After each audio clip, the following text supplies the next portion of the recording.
We only get one shot to do this right, and there's a lot of pressure to make sure you do it right the first time.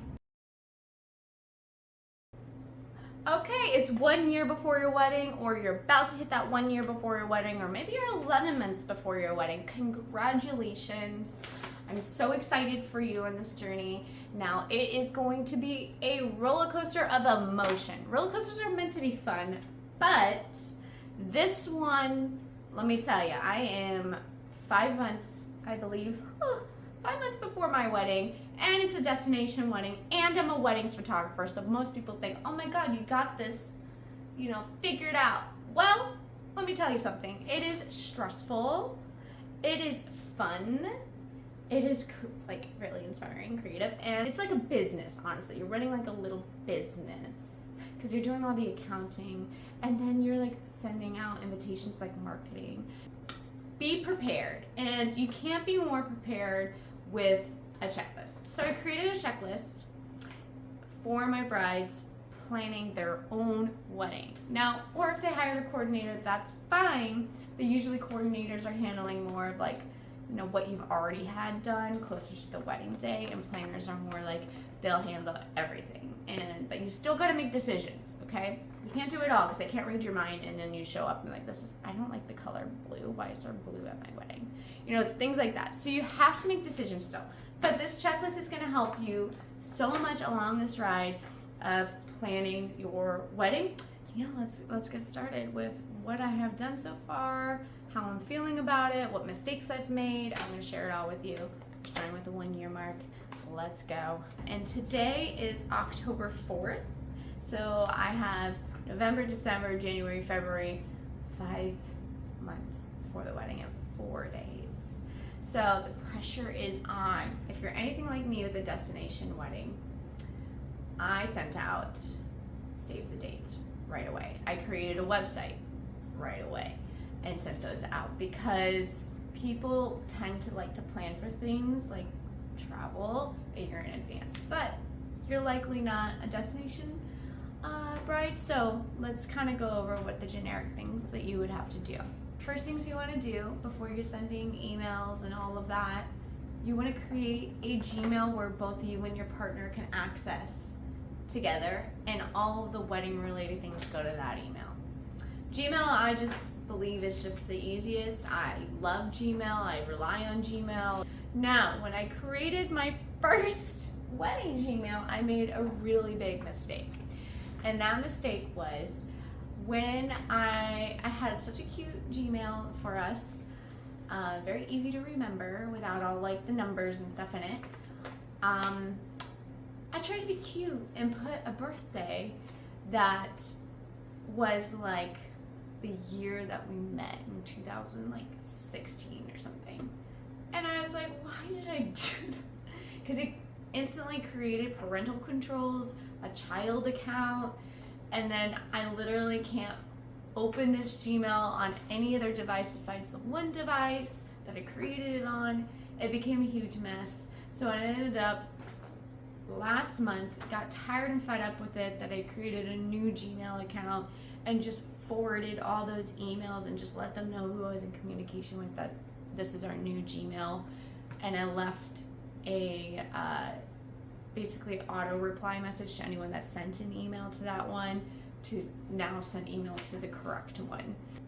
The next thing you want to create is a budget spreadsheet, and this is why I also love Gmail, is because literally you have a whole hard drive online that you could use, like a whole desktop, a whole second desktop. So if your computer crashes, for goodness sake, you have Google Drive to rely on. Figure out between you and your partner how much you want to save and put towards the wedding, and then ask your parents or anybody that you know that would be, interested in contributing to your wedding.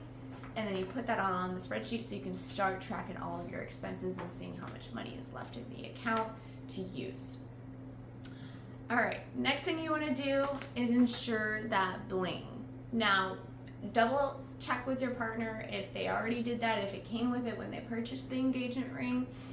But you need to do that because in case it gets stolen, in case it gets broken, damaged, whatever, you lost it, it went down the toilet or the drain, whatever it was, you have insurance for it. It's so important. And in order to get insurance, you likely need to get it appraised. So unfortunately, happened to me is I told my fiance, I was like, I need the appraisal for it, not thinking, shit, I'm about to see how much he spent on my engagement ring. Or might be like, I don't want you to see that number, so let me handle that. So discuss that with your partner there too.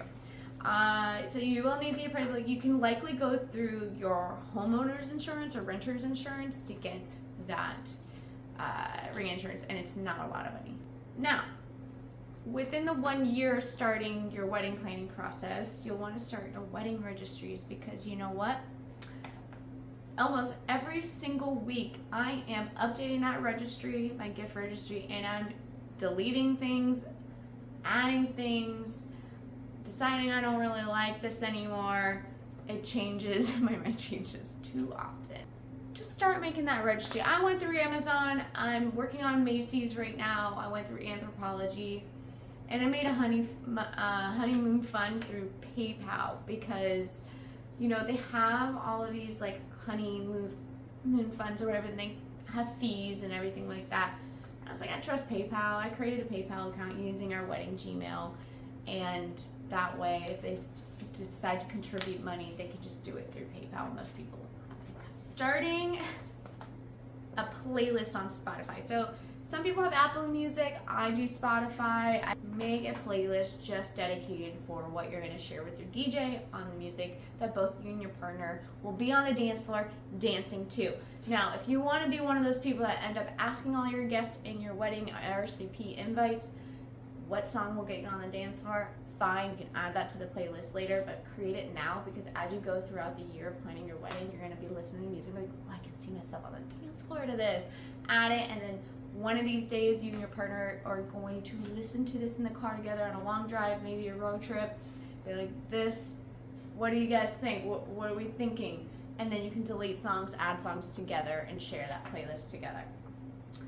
All right, so one of the fun parts I think of wedding planning is creating a Pinterest mood board. You have Instagram too, you can save things and create little folders to share later with anybody that you need to. I think Pinterest is just the easiest platform to use. I create little boards based on like what my invitation inspiration is, what my dress inspiration is, all of that kind of stuff. I create little folders for each of those things wedding related, and I go back to it, and like I do with my wedding registry stuff, I end up deleting things and updating things and all that kind of stuff, because your mind does constantly change. Another spreadsheet you're going to start to have to make is your guest list spreadsheet. Now this is so important, the most stressful part of the entire wedding planning process. The most stressful part is this guest list. Now, what comes up for, I guarantee, every single couple, we don't want to hurt anyone's feelings. If we invite somebody, we have to invite this other person because that's awkward. Or, you know, one family member opens a door for 10 others. Well, we're really close with this cousin, but not their siblings. Or, you know, I was best friends with them in high school, but we haven't talked in like 5 years. You know, things like that will come up, and you don't know what to do with your guest list. So I think it's best, this is how me and my fiance did it, we created our own guest list separately first. Now this took a little while, it was very stressful times because we had to make those decisions and cuts and, you know, figuring out the venue that we wanted and all that kind of stuff, so we can make sure that we're not going overboard with the invites. So because we're having a destination wedding, we thought, you know, we were told about 50%, maybe 40% would not show up. In most destination weddings that I do see, guest lists don't exceed around 80 people. And so I was like, okay, that's fine. You know, in the safe side, this is what we'll invite. But you know what? It ends up being more than 80. That's where we're at right now. And we haven't even reached the deadline on when everyone's RSVPs are due. Payments are due for the hotel, so they need to that's when we know it's for sure that they're coming. But we have to prepare because budgets, because the higher the number of the guest count, the more money we have to spend per plate on dinners and their drinks and seats and chairs and tablecloths and all the little details that will come up and creep on you and suck up the budget. We want them there. Now, let me go back to the spreadsheet. So when I created this guest list spreadsheet, I started with like our names, the relationship to us, if they're gonna be like a +1 or whatever. And I make columns of like their email and their phone number. I needed to know if they were going to be on the A list or B list. A list is for absolute sure, they have to get the invite right away. B list is like, okay, we've got enough no's that we can start to invite these people that we really love and we want to be there, but we just needed to make sure that we had the room, type of thing. We each created those. Now this took some time, all right? It took some time. Touring venues, scheduling dates for these venues, looking up venues, researching venues, and scouting and making sure it's your dream venue. Now, because we had a destination wedding, we went to Punta Cana. I brought my parents, and he brought his dad and one of his aunts with us, and we toured 2 different all-inclusive resorts and the venue that we really liked. And we ended up booking it. It's a great deal. We love it there. It's a secret too, because I kind of just don't want my guests to know. I'll really put it on this list for my brides, is to download the Flow app to track when your period is going to happen, because you don't want to pick a date when you might have your period. So I would recommend downloading that app right away as soon as you can. Even if you're watching this video, you're not even engaged yet, do it now so you can start tracking and figuring out when, because you need enough data to figure out like when that's gonna happen later on. One of the things I've done that I'm so freaking happy about is I have lost, I weighed myself this morning, but I'm always fluctuating between 3 pounds. I had started this journey about the 128, 130 pounds. And for my height and my body type, it's not that I was fat. I wasn't my best potential. Let's put it that way. Because I was still wearing, you know, my normal size, a size small, and maybe sometimes I'd wear a little bit of a medium in clothes. But now I'm at a small to extra small. And I've lost a little bit over 15 pounds, which was my goal. I've done Zumba, I've done the fitness plan to track calories. I've lost the weight between May I started it, and I really lost the 15 pounds, I think it was around last month, August. Oh, we're in October now. So I think August was like, so that's May, June, July, yeah, 3 months. It took me to lose 15 pounds. Like I wasn't doing like crazy like calorie counting every single day. There's sometimes I had pizza and I had dessert, but I had really worked on myself where I knew what was going to, you know, set me on the wrong path of gaining weight where I didn't want to go and what would. And with that in mind, like I still like had days that I binged, and then but I wasn't making it every day. Like I'm not saying like everyone needs to do it, but consider it if that's what you want, because most people that are brides or grooms, like my fiance, we really want to be in our best shape for the wedding. I love to dance, so I want to be able to be on the dance floor the whole night and not have to catch my breath the entire time. So just gearing up the body for what is about to be a very fun night. And look good for all the photos, obviously. That's it. So thanks for watching.